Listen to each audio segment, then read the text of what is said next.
ओम नमः शिवाय, हर हर महादेव, जय शिव शंभो। अक्सर आप ये कमेंट्स मुझे पूछते हैं कि हमारे इष्ट देव कौन से हैं, हमें किन देवी देवताओं की पूजा करना चाहिए, जिनकी पूजा करने से हमारा भाग्य खुले, सौभाग्य खुले।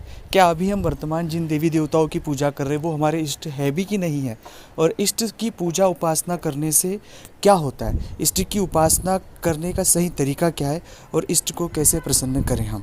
जब कभी भी किसी व्यक्ति को अपने इष्ट देव पता होते हैं या इष्ट की वो उपासना करता है तो स्वाभाविक रूप से उसकी कुंडली से वो सभी नकारात्मक जितने सारे योग होते हैं, जितने सारे नकारात्मक उनकी कुंडली में दोष होते हैं, उन दोषों का निवारण स्वाभाविक रूप से हो जाता है। इसलिए आपको अपने इष्ट देव पता होना अनिवार्य है।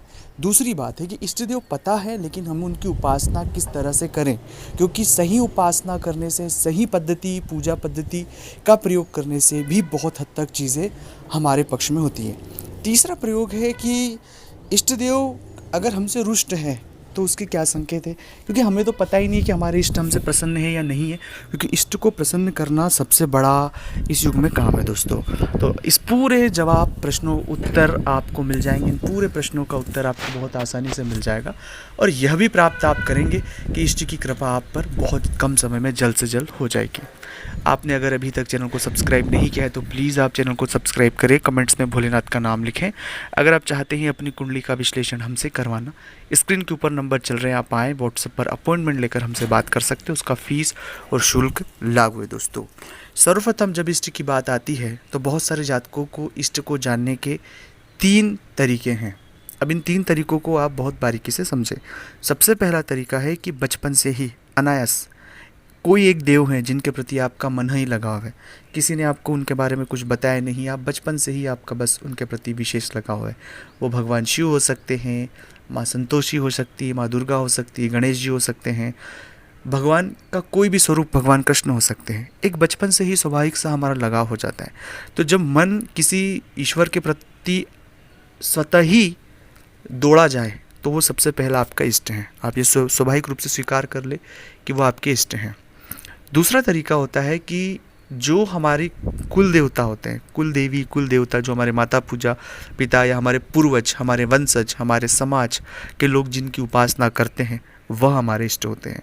देवनारायण भगवान जैसे बहुत सारे जातकों के बहुत सारे देवता हैं हमारे जिनका लोग उपासना करते हैं।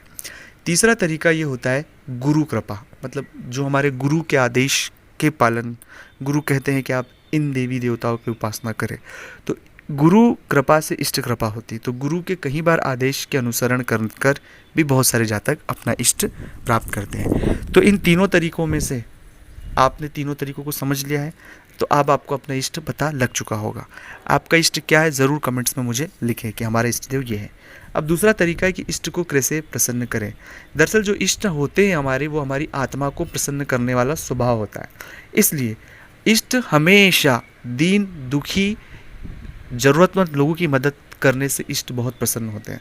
आप इष्ट की उपासना की जो भी पद्धति है उसे फॉलो करें। भगवान शिव की उपासना करें तो रोज़ जल से अभिषेक करें, महामृत्युंजय का पाठ करें। अगर आप राम जी के उपासक हैं तो सीताराम का जप करें, राम मंदिर में दर्शन करें। कृष्ण के उपासक हैं, कृष्ण के जप करें, कृष्ण गीता का पाठ करें। आप जो भी कृष्ण मंदिर हो वहाँ दर्शन करें नियमित रूप से और उन इष्ट का जाप करें।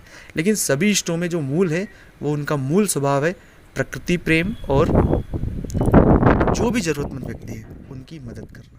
तो अगर अपनी इष्ट